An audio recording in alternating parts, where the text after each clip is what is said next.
Welcome everyone, today we have a really exciting video. The One Piece anime is back. 1156 is out if you haven't seen it. Really good. It encompasses multiple of the things I love about One Piece the most. So we're going to get into it today, and we are not going to spoil anything past 1156, so if you're looking for someone not to spoil anything current, won't do that in this video. We do actually have a 1179 chapter review on this channel if you're looking for that, but today, just up to episode 1156. So just kind of a reminder, if you're like, hey, it's been a while since I've seen the anime, what kind of concluded at 1155 here before we kind of get into Elbaf here. So here's what happened. At Egghead, right, we just finished. Vegapunk was able to get most of his message off, which was kind of in essence, 800, 900 years ago, during the Void Century, there was a great war between the current world government and the Ancient Kingdom. And the result of that war was, of course, the world government won, but sea levels rose by 200 meters. And then he also mentioned that, hey, the earthquake that was caused a few days ago, he thinks it was related to Lelucia and potentially an ancient weapon was being used, and that's why the sea rose a bit again. So that kind of caused a little bit of a panic around the world about what's going on. Similarly, related to that, the Revolutionary Army started to go, wait a minute, is that why Tequila Wolf, Bourbon Wolf, all these bridges that have been built for years across the world, is that the world government preparing for the sea to rise again? Similarly, other stuff that is happening, we see Lucci and Kaku leave the island and mention that Stussy is dead.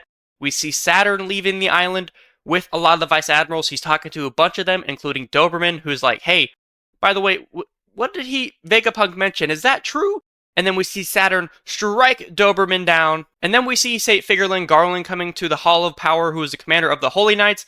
And he approaches the remaining four elders, who are very confused to see him, and says, hey, I am now the Godhead of Science, and takes his chair and says, hello, fellow elders. Which then we pan over, we see Saturn getting killed and begging for mercy from Emu, which is quite ironic, which is something that he never gave to anyone. I think other things we saw is we saw that Edison is still alive after he kind of escaped the force field. He's alive and kind of merged his body with the other Vegapunks. And then Lilith tells us that they're kind of all dead, but they're still alive. She can still talk to them in that kind of sense. And I think that is it. So in essence, Saturn's dead. Garling's now the Godhead of Science. He's an elder. Edison is still alive. The world is a reaction to the sea levels had risen in the past and that they might rise again. And then lastly, we did get a flashback to Emmett and Saturn before Saturn died, where he was like, maybe this was a miscalculation. And currently the Straw Hats are sailing with the Great Warrior Pirates on the Great Eric, along with the Sunny right behind them, to Elbaf. So that is what happened in 1155. That is a quick-ish summary. Of course, Bonnie and Kuma now are also with the Straw Hats and the Great Warrior Pirates. So now let's move on to 1156. Really good. So it starts awesome. We see the Straw Hats just sailing with the Great Warrior Pirates, having a great time. That is something I think we don't see a lot. You see a lot of complaints about, hey, pre-time skip, we saw a lot of clips of the Straw Hats just having a great time. We don't get that a lot. But right at the end of an arc, we get to see a few minutes of Straw Hats are just having a party. We get to see what kind of happened, because we see Dory and Broggy. Weren't they on Little Garden the last time we saw them? Well, yes, we get to figure out what happened at Water 7 after Oimo and Kashi at Ennie's lobby met Luffy. They ended up going to Little Garden to see what was up with their captains, who had ended up only fighting with their fists at this point because their weapons had broken. So Oimo and Kashi are like, hey guys, let's leave. So they plan to go back to Elbaf to go get new weapons so they could continue their fight, which Nami thinks is incredibly dumb. But then eventually, of course, they go to Egghead.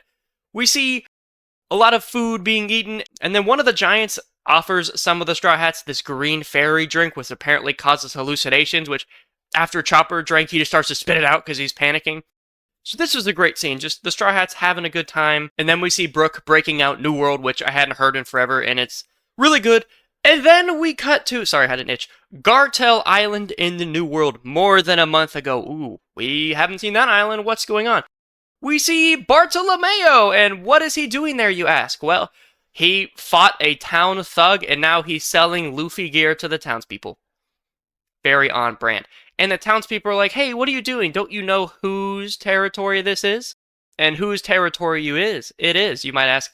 It's Shanks' territory, hey! So then Bartolomeo's like, okay. And he shoots like a fireball at a flag of the Red Hair Pirates, which is obviously a big no-no in the pirate world. And then we travel to present day, and you could probably guess what's about to happen. Barto is tied up, the red-haired pirates are there, and Barto's like, oh, I'm so sorry, I didn't think about what I was doing. I was so stupid. We see Barto get presented with like a poisoned jar that allegedly has poison. If you drink it, your like pores are going to open up and blood's going to come out. And you're going to die a really painful death. And Barto's like, hey, what can I do to atone for this? And he gets told, hey, if you give this to your boss, Luffy, and make him drink it, our debts are settled. And Barto's like, holy, I can't do that. That would be horrible. That would kill Mr. Luffy.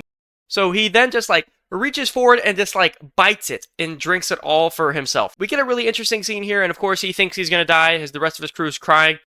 And then we just kind of like fast forward to the Barto pirates just sailing away, laughing, thinking that, hey, he's a really nice guy, that red-haired Shanks. He's not too bad. They really tricked us. And then we actually cut to Shanks and his crew.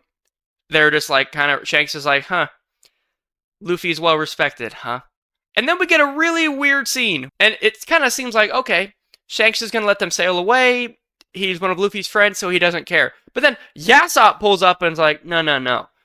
They need to pay. So he like shoots them, the Barto club ship, as it's sailing away. And it ends up sinking. And we see that their status is unknown. So kind of weird there, right? Shanks would play that game with them, let them get away, and then Yasopp would just sink them anyways. Interesting there from Shanks. And then we get maybe my favorite part. I don't think we saw this previously in Egghead. I could be wrong. Correct me if I'm wrong. We see a transition. You know how we see those like just scene transitions where we see a song and a character kind of like their scene and everything? We get one for Shanks, which the song is awesome. And then we get one for Blackbeard. I think Blackbeard's like new pirate theme might be the best theme in all of One Piece. If you haven't heard it, I'm not sure if I'm going to play any of it here in the background, but just Google like Blackbeard vs. Law song. It's so good. So he's got one.